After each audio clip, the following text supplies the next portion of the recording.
A mere 3 weeks after its announcement, DHS's Disinformation Governance Board is being suspended, and that follows weeks of controversy that's been fueled by right-wing attacks. Now, before I get into the details about this, let me just note my own biases should be upfront.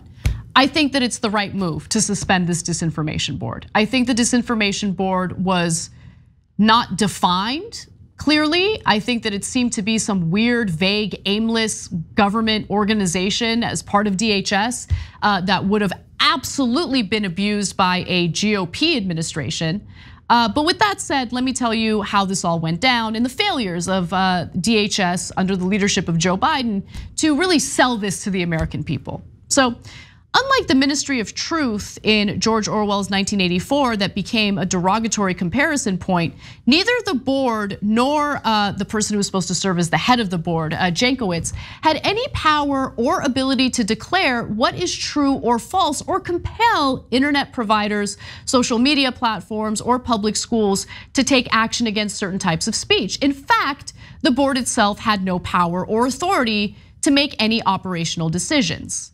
So the Disinformation Board didn't really have much power in terms of, I guess, censoring the various platforms where disinformation tends to spread. So what exactly would it do? And honestly, till this day, it is not clear. And that is a failure on the part of DHS. So the board, as Taylor Lorenz reports, was created to study best practices in combating the harmful effects of disinformation to help DHS counter viral lies and propaganda that could threaten domestic security. I find that fascinating because the Disinformation Board and DHS overall did a pretty terrible job countering the disinformation by the right wing in regard to the Disinformation Board. And honestly, the Disinformation Board and DHS did a pretty good job assisting the right wing with their disinformation and their attacks because they were just so terrible in explaining what the hell they were up to, right? The government is not supposed to violate our First Amendment rights. And if you're not abundantly clear about what your Disinformation Board is supposed to do as part of a government agency, the DHS, then people are gonna wonder, like, what is this? And it could be a massive violation of my constitutional rights. I think that is a legitimate, common sense concern to have, which is why it was important for them to be clear about what this board was supposed to do. Now, Alejandro Mayorkas, who's the secretary for the Department of Homeland Security, was asked about this, and his answer was terrible. Let me remind you of what that looked like.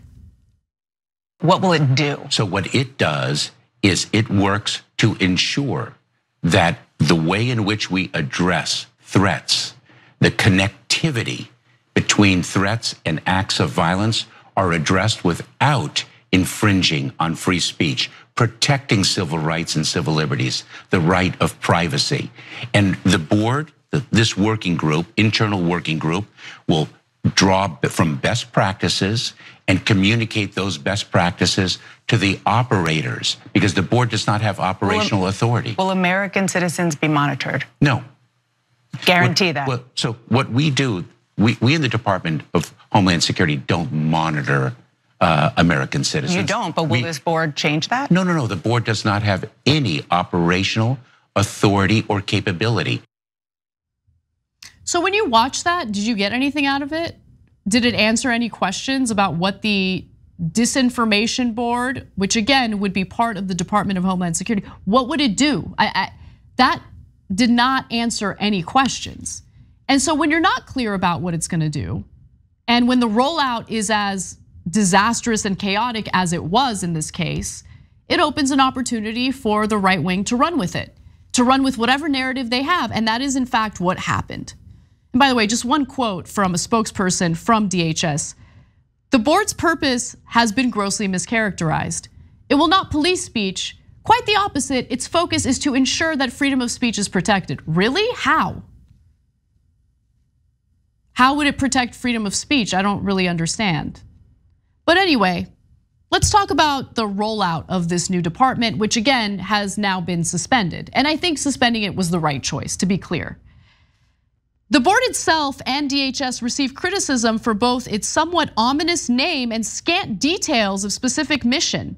Homeland Security Secretary Mayorkas said it could have done a better job of communicating what it is and what it isn't. Agreed. In fact, Mayorkas himself could have done a better job in describing what the purpose of this board was supposed to be. Now, administration officials did not brief the relevant congressional staff and committees ahead of the board's launch. And members of Congress who had expressed interest in disinformation weren't even given a detailed explanation about how it would operate. Like, is there anyone competent in the federal government right now? What is this? So then that creates an opportunity for the right wing to viciously attack the person who was supposed to be the head of the Disinformation Board, okay? So Nina Jankowicz is her name. She has now stepped down, which, I guess is the right move. It didn't even really matter. They suspended this Disinformation Board anyway. But she was supposed to be the head of the group, and she was the target of this right-wing smear campaign. Just hours after Jankowicz tweeted about her new job, far-right influencer Jack Posobiec posted tweets accusing the Biden administration of creating a ministry of truth. His 1.7 million followers quickly sprung into action.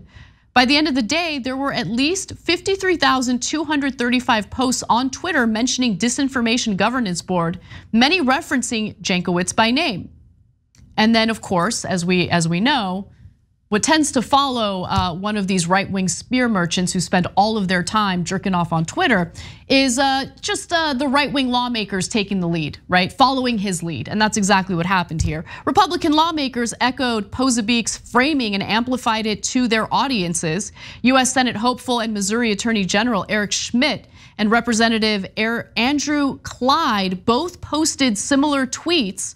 Former Congressman, or Congresswoman, I should say, Tulsi Gabbard also posted a video repeating his statements.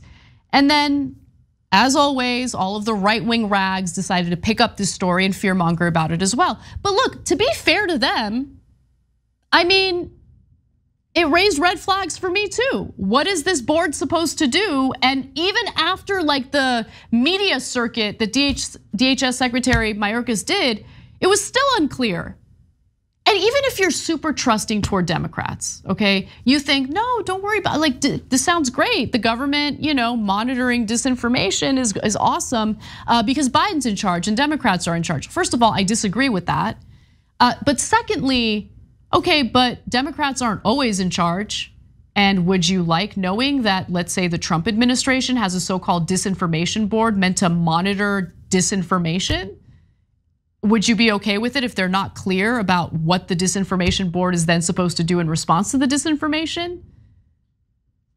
Look, disinformation is a problem, but I don't think the Department of Homeland Security dedicating a portion of its department on a disinformation board is the answer. And it's just a mess. All of it is a mess. So I feel bad for Jankowicz because she ended up being collateral damage in this whole disastrous situation. Some were simply mocking her, making fun of her for parodying a song from Mary Poppins. I saw it, by the way, it was super cringe. To talk about misinformation. In another instance, a performance where Jankowicz sings a popular musical theater song about a person's desire to become rich and powerful was misrepresented to imply that she herself was after money and power and would sleep with men to get it. Because the right wing, of course, is always classy. They gotta have a face, they gotta provide a face, a person, a specific individual to attack. And unfortunately, she ended up being the person who had to deal with the brunt of that. But again, this is more an issue with the haphazard way the Biden administration and his cabinet tends to roll things out and handle certain situations. And now they're closing up shop and it looks super weak, right? Because they announced this 3 weeks ago and now they're like, oh, we got a lot of attacks by the right wing. We should cancel this, let's not do it. Look, if you want to dedicate government employees to studying disinformation, how it spreads and whatever, just do it. But like creating a disinformation board, I think rightly raises red flags. Rolling it out in a haphazard way where people are questioning what it's about is also a problem. And then when the person who's supposed to head this program gets smeared, attacked, and defamed by the right wing, you turn around and you tell that woman to not defend herself, and that's exactly what happened. Final part of this story. As she endured the attacks, Jankowicz herself was told to stay silent. After attempting to defend herself on Twitter on April 27th, she was told by DHS officials to not issue any further public statements, according to multiple people close to her. I mean, it's just pathetic. All of it, every part of this is pathetic. The smear merchants, pathetic. Haphazard way that the Biden administration and DHS rolled this out, pathetic. And the way that they didn't let a woman who was being unfairly targeted defend herself, also incredibly pathetic. This is what they're wasting their time with, when in reality, the federal government unilaterally could do things that actually materially improve people's lives, like very easy, like canceling student loan debt. Biden, just do like the bare minimum, do the 10,000 that you promised earlier. Can't even do that. It's just, we're supposed to support this. We're supposed to be excited by this party. It's just one nightmare after the next.